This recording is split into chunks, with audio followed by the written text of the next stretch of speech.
Hey everyone, welcome to the GYST Podcast. If you're tired of being comfortable and want to take on living life from the context of 100%, fuck yeah! Join us each week as we share lessons we're experiencing in this crazy game called life. We invite you to play along and get your shit together. Take responsibility for how your life is currently going, and at the same time, take on new, fun, and sometimes crazy shit. We promise to challenge your thinking by being vulnerable, authentic, and straight up with what we're dealing with, what doesn't work, and what can.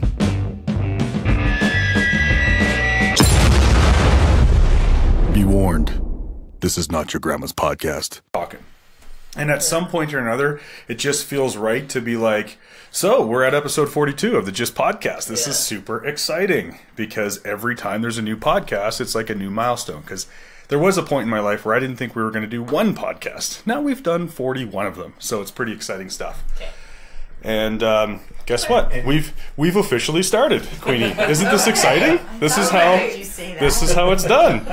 So this is an interesting podcast, an interesting dynamic. We're doing some experimenting. We're trying some things out. You may notice that there's a very loving and familiar voice missing today. And this is part of the new dynamic that we're creating here at the GYST Podcast. We're having a group conversation with some new friends and some contributors to the podcast. So with as much pressure as possible, why don't we go around the table and introduce ourselves? Oh. By the way, we're live, so... Got it. I'm just joking. I'm just messing with you. Here's the thing. You're going to be called on regardless, right? Yeah. So the camera's pointed to you, Queen. That's my cue. Yeah, we don't do the whole start to the left or start to the right thing. We just pick at random. Right. No structure. So just tell us like who you are and whatever you feel like you're compelled to share in the moment. Okay. Hi, I'm Queenie, often known as the Chaos Harmonizer, or rather this week it's more been Miss Hulk. Miss Hulk. Yeah, life. Ooh, moving will do that to you. Stresses, it's getting to me, and so Miss Hulk likes to come out and play, and I gotta go put her back in a shelf. And then Queenie comes out. All right, right on. So the Chaos Harmonizer. So why don't you tell us just 30-second view of like how does somebody get a nickname like the Chaos Harmonizer? Through creation. Oh. Shout out to River Collective. Nice. AKA Brand is Truth. So yes, AKA Brand is Truth. Really it was just through looking at who I am as a person and then taking into what are some of the things I enjoy, good at, kind of like the creation of the GYST. Right? Of like, really you get to take on what you want to. Yeah. And for me, my own little quote through that is, you have to ride your own wave of chaos to clarity. So what Absolutely. I mean by that is when you have a problem, you sometimes can't solve it right away, and you certainly can't shove it under the carpet.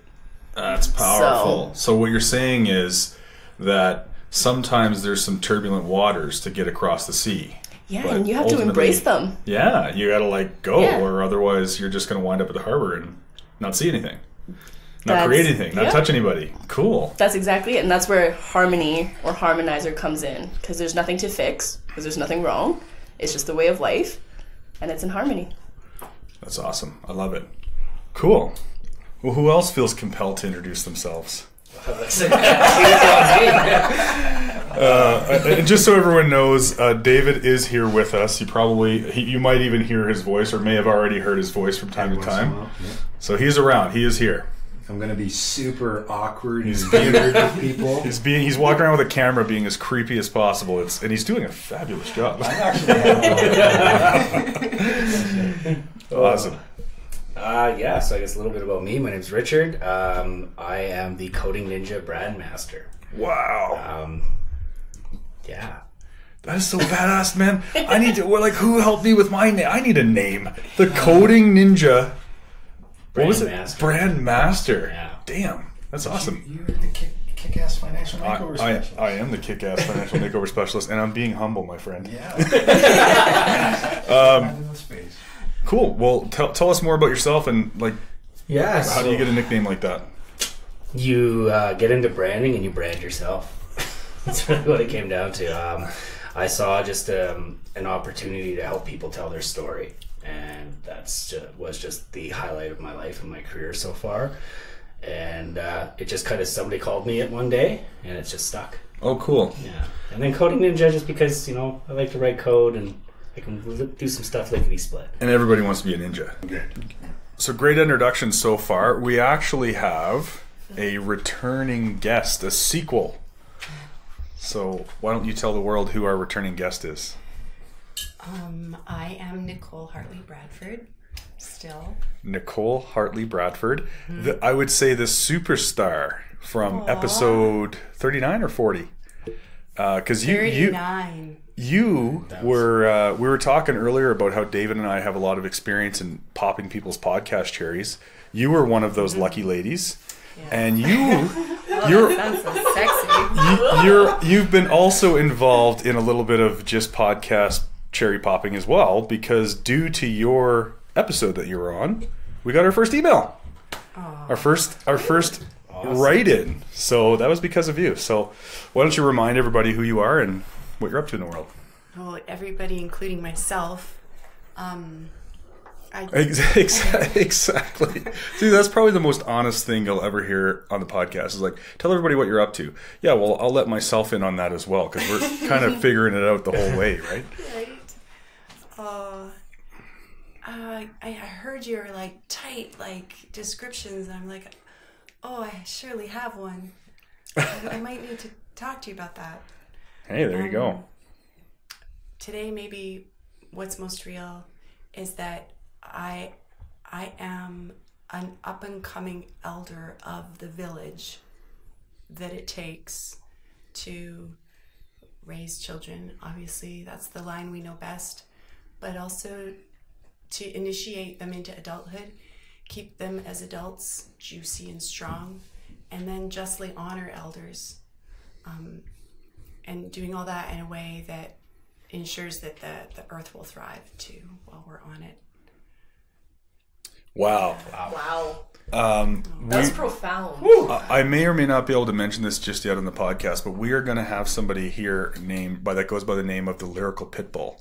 And if that name wasn't taken yet, it's almost like Nicole could jump right in there, because man, you got some sharp ass words and language that you use, just enrolling. A bit more gentle than a pit bull? Maybe. Yeah. Maybe.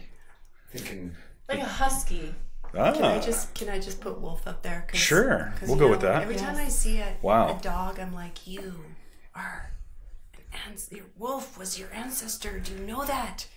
Chihuahua, Great Dane. Yeah. All come from wolves. Right. They are not exactly lap dogs. This is exciting stuff, guys, because you guys are all here we're all here for a common reason, right? And this is kind of how these conversations go. You're welcome to jump in, but what David is up to is rocking the world and making a difference for people and keeping it fun, light, and easy. And what I'm clear about now is that my purpose in the world is just to make a difference for people, and that can look a zillion different ways depending on what it is that I'm doing. And I'm clear that can go from holding the door for somebody or smiling at a stranger to being the ear that somebody needs when they just need a mind dump, to helping somebody completely transform their financial future, to it could be any number of hats at the time. And that's what I'm committed to is being the filling the role that I need to fill when the time is appropriate. So I always joke and say, I got shit to say, man. And maybe nobody wants to hear it, but that's the beautiful thing about podcasting is that people have heard us, and that's really exciting. And I know for a fact that we've made a difference for people, and that just lights me up. And it has me coming here on Thursday nights and Saturday mornings, and it has me talking to cool people like you and asking you hey, do you guys give a shit about stuff? Cool. You want to come and make a difference and rock the world? So that's kind of what we're here doing. So it's really exciting to have some dare I say disciples in the room. So what are you guys thinking for yourself? What's happening? How cool is this to be on your first podcast? It's a little mind-blowing, actually, just being able to sit down here and I don't even notice the mics. I don't know about anybody else, but it's just it's like how we've sit down and had conversations before. Yeah, minus this 90-degree elbow in your way. Yeah, metal that's in your face. Yeah, totally. And that's the thing, right? Once you start getting into, if you want podcasting, really what we're doing is recording a cool conversation. That's really what's going on at the end of the day, is there's cool people in a room and we're talking about cool stuff and we happen to be recording it, and then we call that a podcast. No. Right? It's really cool. This is actually my second, so... Queenie, you're seeing other people? That relationship has officially ended. Okay, it's okay. Fair enough. It's so now just commitment. You have been on a podcast before, though. I have, yes. Okay, cool. We did some of the camera filming. All right. So a lot of nerves got out the first time, but it was very... And it was different. It was very structured, whereas this is more of a conversation flow, and you're really just sharing whatever comes up. Yeah, and speaking of which, like right there, you kind of struck a chord. I'm just curious to know what your guys' thoughts or feedback is about that. Like, what is it that has us get all weird and nervous about, you know what I mean? Like, oh, it's like, okay, we're recording. And the minute someone puts the camera on or the microphone or says we're recording, then it's all of a sudden you feel all this pressure, like someone's got a camera like 6 inches from your face. And like, you're worried about how you might look on the camera or whatever. Like, what is that for you guys? Do you guys deal with that ever? Like, oh, who wants to come to the front of the room and share? And then you look around and you see a crowd full of adults and no arms in the air. It's like, what is going on here? I got to the point where I was like, I'm just going to wait for somebody else because I'm up at the front of the room all the time. But yeah, so do you guys deal with that at all for yourselves? I think getting up in front of the room and sharing isn't nerve-wracking until you get up in front of the room and start sharing. Yeah, you're all brave. You're like, holy crap, there's a lot of people out there. Right, yeah. I think I want to go sit back down. For me, I was the one who was like, me, and ran to the front of the room and then shared. And where it really started to not work out for me was when afterwards someone would be like, oh, you really took a long time, or you said that thing twice, and the feedback was like discouraging. Yeah. And I was like, maybe I should think again about my enthusiasm and check it. You know what? Yeah, and then you start to create those filters for living, right? Mm-hmm. Yeah, it's interesting. There was a guy today at a networking meeting that I was at, and he stood up and said something about our quote unquote 30-minute infomercials. Well, do you guys think I was at a networking meeting where everyone had a 30-minute infomercial? Oh God. No, it was 30 seconds. But yet still, I mean, I knew right away what he meant. But yet 6 people felt the need reactively to be like, 30 minutes? Like, it's just funny. Like, I just find that funny that we're like big kids. Well, he meant 30 seconds. Can we just get past the fact that he said 30 minutes by accident? Like, it's not a big deal, right? I just think that's like hilarious. And that's partially where that comes from. It's like, I don't want to say anything because I'm not sure exactly what I'm about to say. So if I say something weird or trip over my words, everyone's going to roast me, and I don't want that to happen, so I'll just stay seated, right? I call that the need to perform. Like, every time if I'm at the front of the room, right, it flips a switch. Like, I have to be ready to perform. Otherwise, I'm not going to go up there. Do you have any hacks for that? Like, how do you deal with that? You put on a persona. Oh, God. So it's a performance. Yeah. It's not only I feel the pressure of a performance, I put on a performance. Right. So I'm not me, though. That's right, I rob the ability of actually fully expressing myself. Right, and who are you robbing? Everyone, along with me. Yeah, you number one, and everybody else, right? Robbing the world of your brilliance, right? Sweet. What's up with that? But I'm serious, because the thing is, here's what I do, and I'm just practicing stuff. I made a post on Facebook like last week, and this happened before. I made a post, and I wrote the word bank. And when I wrote the word bank, I accidentally put the N in front of the A. I didn't notice. I didn't think anything of it.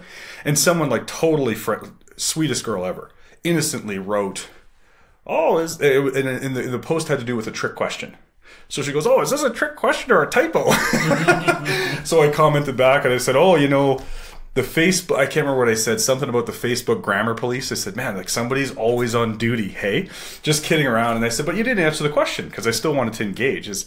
But what's interesting about that is that kind of stuff, especially around grammar, really triggers me because that's been a lifelong emotional issue for me, right? And everybody likes to pretend like, how are you an English major, a mathematician, and a science expert? I don't get it. Like, you guys are really smart. Like, criticizing people's English. Like, the English language is very tough. I suck at it. But anyway, I just posted that, but here's why I keep reminding myself I'm not an unconscious competent yet with this, but I realize that that's actually not about me. Do you know what I'm saying? Yes. They're not trying to help or contribute, or maybe they are indirectly, but that's not about me. It's like they're like jumping up and down in the corner waving, oh, I know the answer. Hey, man, you spelled that word wrong. And it's like, look over here at me. I got it right.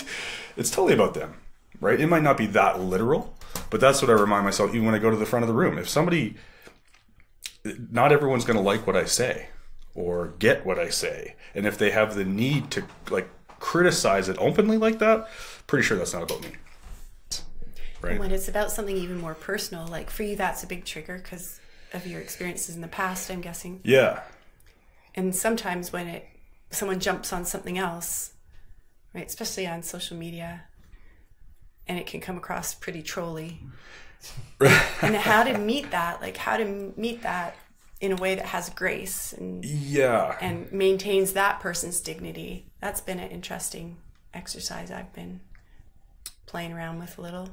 Right, because you get to, if you check yourself for 1 second and you ask yourself, okay, which Nicole is about to answer this statement or this, right? Which one? Matter of fact, a lot of the posts and stuff, sometimes now I'll just do an emoji or nothing at all. Yeah. Because I actually don't need to respond.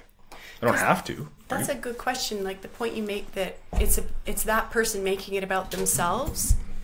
And I can either kind of pull back the spotlight and go, no, this is about me. This is my thing. Or I can be like, sure, let's make it about you for a minute. Wow, interesting that you'd say that. Yeah. Appreciate you pulling out my, helping me with my editing. That is hilarious. or to be like, cool, that's wow, good catch, good job. Well, what about the question?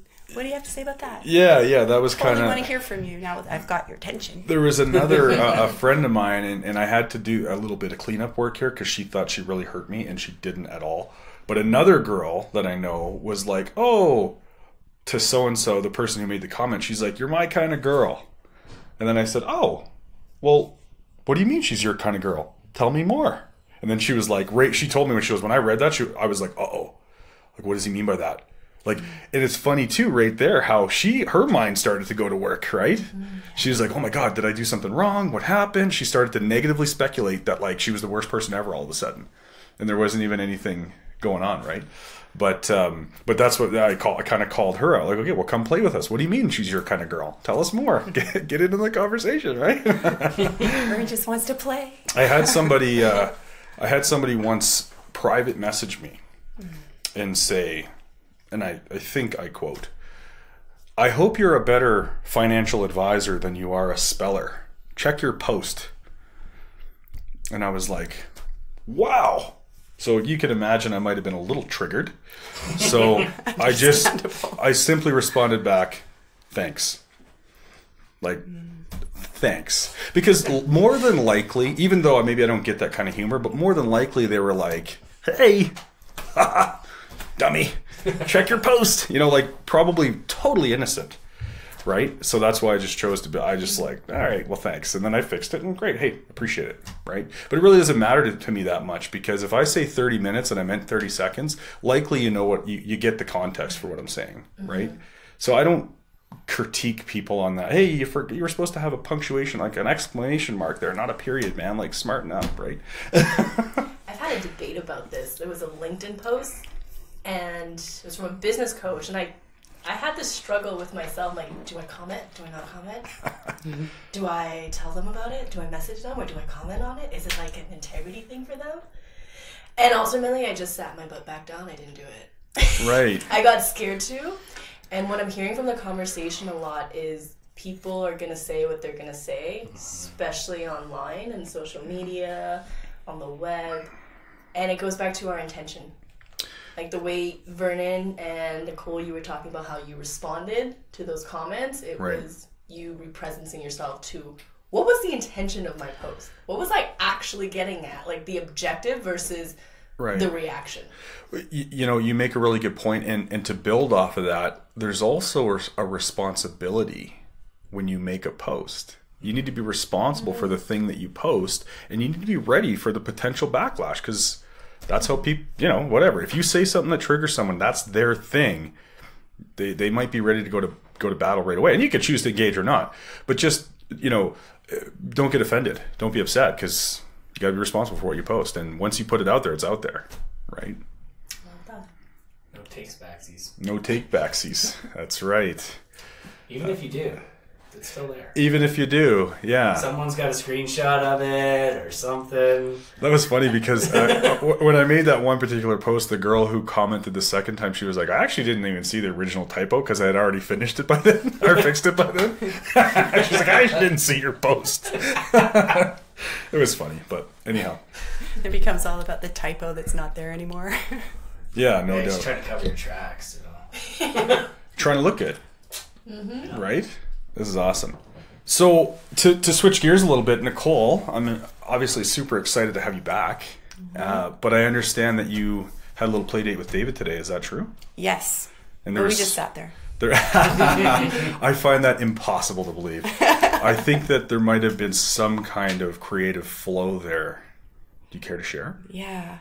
Well, one thing I'm remembering as I think back to it was how much I appreciated that, David went straight to, like, kind of, not in these words, but these are the ones I might use. It's like, hey, what's real and true for you right now? Where are you at? Where are you really at? I just love that.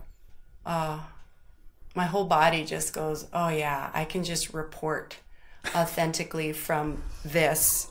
Whatever's going on here it's being asked for.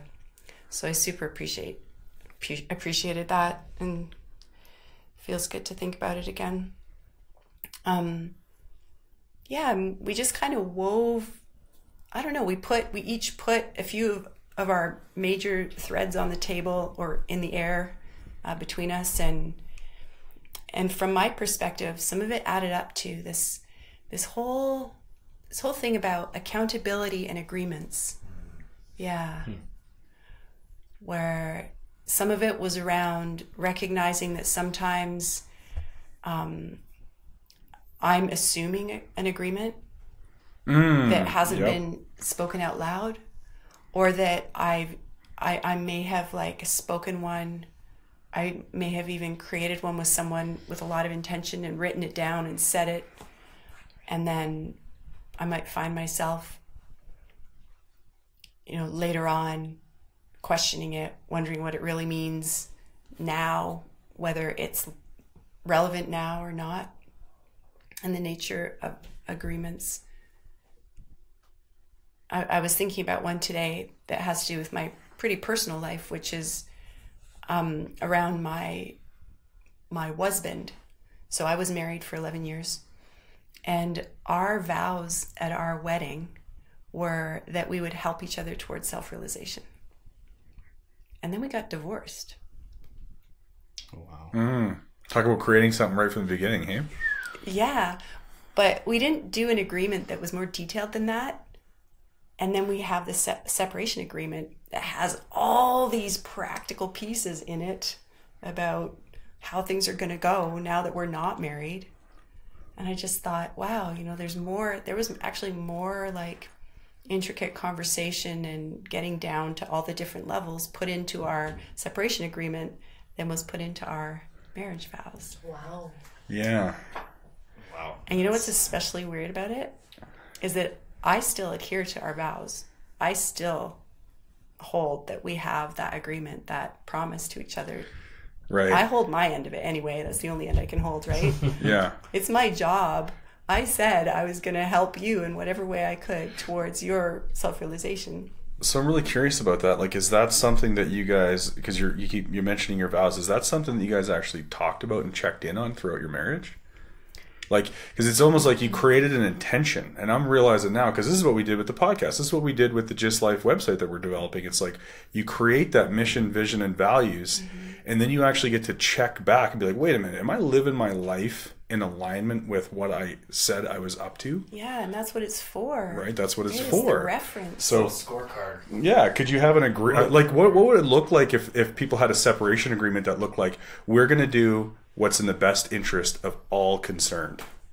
Like, what would that look like? Now we get to have a conversation about, okay, well, here's our problem, here's our breakdown. Now let's put our own shit aside and say, okay, we've got 2 little kids and an ex-husband and wife. What's in the best interest of all concerned? What would that be like? If you, I think you nailed it there. Like, that's where it fell down. We didn't have, maybe it needed to include, and this is how we're going to make sure we're doing that. Like, this is our plan. There's going to be monthly check-ins or daily check-ins. Jack Canfield talks about, do you guys know who Jack Canfield is? Chicken Soup for the Soul. He's one half of Chicken Soup for the Soul. Incredibly inspiring guy. But he does like a Sunday night, like him and his wife do a weekly check-in. Hey, how good of a husband was I this week? And they have like a scorecard. And say, okay, great. What do I got to pay attention to? What do I got to pay attention to next week? Right? You guys are laughing, so feel free to contribute. We have a reason why we're laughing. So for the listeners out there, Queenie and I are engaged to be married. Ooh. So this is shame. Really side of my story. Yeah. So this week we had actually just taken out the reconnection schedule time. So this conversation is landing in pretty a different relevant, direction. Yeah, and it's really in our face. Yeah. And what's interesting is that last night we agreed that our conversations have developed and they've just been more open and authentic. So if we're talking every day, then there's really no need for that weekly time set aside for just that. This morning we had one of our biggest fights. I took my ring off and threw it in the car. It was that, just to give you a picture. Just to be a little bit. You know, one like of those. What's there? It was like one of those. Like right in your face type of Right thing. in my face. Yeah. Yeah, and what was interesting about that, we talked after, and we discovered that we're just human beings at the end of the day, and no matter how many workability solutions you put into it, we're still going to feel our emotions. I told him I was making him wrong. And I still felt it. It didn't matter where my mind was. Yeah, totally. Because that's just it, though. Those emotions are real. And now, in the power, though, there for you guys is in the face of that, you're actually able to observe it and look at it rather than have it run you. Because what a lot of times what happens, people get divorced or break down their business or whatever it is because they're angry. And they don't know how to express their emotions. And they don't realize that, hey, I actually love you and I'm angry. And that's okay. Why don't we wait till I'm a little less angry and we'll figure out a solution? You know, maybe not do it when I'm like really angry. So this is really cool for you guys because you guys get to experiment here. You're like young, good looking, sharp people. You're in love. You're in a really critical and important time in your relationship. And I'm not an expert at this, by the way, at all. But do you guys know who Dan Savage is? There's another podcast that I listen to. He has a podcast called the Savage Love Podcast. And people write in about all kinds of sex and relationship questions and family stuff and everything. And often a phrase that comes up on that podcast and different ones that I listen to is a term called NRE. Have you ever heard of that? No. New relationship energy. That's right. Have you? Like the honeymoon phase. That's what they call that. Yeah. And I mean, Novelty. this is a quite well-documented scientific thing that like your brains quite literally change during those first couple of years because everything is new and exciting and everything that they do is like just cute. It's not like annoying or like the worst thing ever. It's a quirk. It's like, oh my god, it's so cute. He's the best. Which is totally cool. But what the big breakdown with relationships is that we think love is real. And don't take that literally when I say that. Love is real. But like this whole fantasy that we're sold about like the quote unquote the one true love and like love conquers all, you know, that might be true if the people who are doing the loving are willing to do the work that it takes to have love conquer all. Yes. That might be actually true. Preach. Right? It's definitely right on it. And it's Dan, a choice. It totally is. And it's every like day. We made an agreement. And the other thing, there's like a bunch of different ways to look at this if you want to spin it. I'll just give you guys some stuff and maybe you'll have some things to contribute. Dan Savage talks a lot about, rather than the one, he talks about 0.6s. Like there's a whole crap load of 0.6s rolling around. That's how it is, though, right? There's no such thing as the one. There's going to be some things about that person that you love. I guarantee there's some things about me that fucking drive my wife nuts. And that's okay. We're going to have one hell of a 0.6 because I'm willing to work my ass off every day to have her be my one. And she's not. She's like a 0.95. She's awesome. But she's not the one. Are you kidding me? Like, there's no such thing. That's just my feeling. But the point I'm trying to make here is my wife and I had a conversation a couple of weeks ago that looked like this. We get to make our marriage as good as it possibly can be. We get to make it what we want to make it. Right? I got that, yeah. Yeah. I hear commitment in that share. Like, you get to make it, and a lot of people make relationships, right? They make children, and they don't commit to it. So what I'm hearing that you and your wife do is you create the agreement, and there's a commitment. And that's standing in the commitment is actually what makes it work. Yeah, and then having real conversations about what that's actually going to take. Yeah. Right? And the other thing is as you guys all know, you're going to be different people tomorrow. Yeah. And you're going to be different people in 10 years. And you need to be willing to allow that room for that person to grow and change. And some things might happen. They might come to you in 10 years and be like, hey, I actually identify as a woman. Hey, I would like to have sex with a woman or a man or whatever. And you can't deny the things about yourself that are real and true for you. So if that occurs in a relationship, it's like, does that just mean that those vows and all that time and energy and effort that we put in doesn't matter anymore? Fuck that, I'm out. Hey, God, by the way, I cheated. Oh, you're the worst person ever. I'm out. Does that sound like commitment? Wow. Yeah. And I mean, that just represents me to something Queenie always asks me. You still gonna love me if I'm 200 pounds? Well, the commitment's there. Of course I am. Yeah, but at the same time, you know what's interesting about that? That's a really good point. Like, how could you handle it? It's like, okay, well, I would love you, and I'd also be concerned for your health. Exactly. That's exactly what he said. That is exactly what I said. Right? But, and there's, here's the other thing, too. Like, I don't want to get too far into vanity, and feel free to jump in, but it's like, what do you do about that? Because can you go and have a conversation with your wife that says, like, or your husband that says, hey, look, you know what? I love you to death, and I want to be turned on. And we kind of have a responsibility, because if you're going to be that person's sexual partner, it's not really fair for you to, like, literally, if you got a problem, let's go figure out a way to deal with it. Don't just let yourself go and be like, okay, yeah, and be a cliche, oh, yeah, sex, oh, we're married. Fuck, that kind of shit drives me crazy. People are like, sex, oh, we don't have sex anymore, we're married. Well, you're not going to be married for very long. Promise you that. Or you might be. You know, oh, that's yeah. where you put your Overly rubric, worried, like yeah. it's, That marriage you can't get out of. Yeah.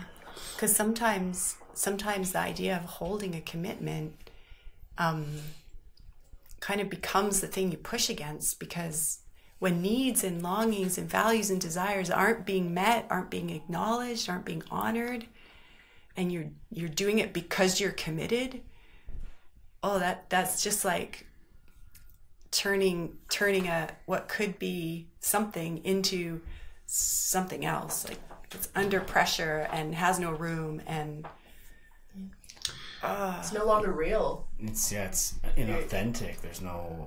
It's contentment, really, right? Yeah. You're surviving, not living. Yeah. That cliche. Yeah. This is some super powerful stuff. Do you see how, like, some deep and meaningful things can be born out of nowhere?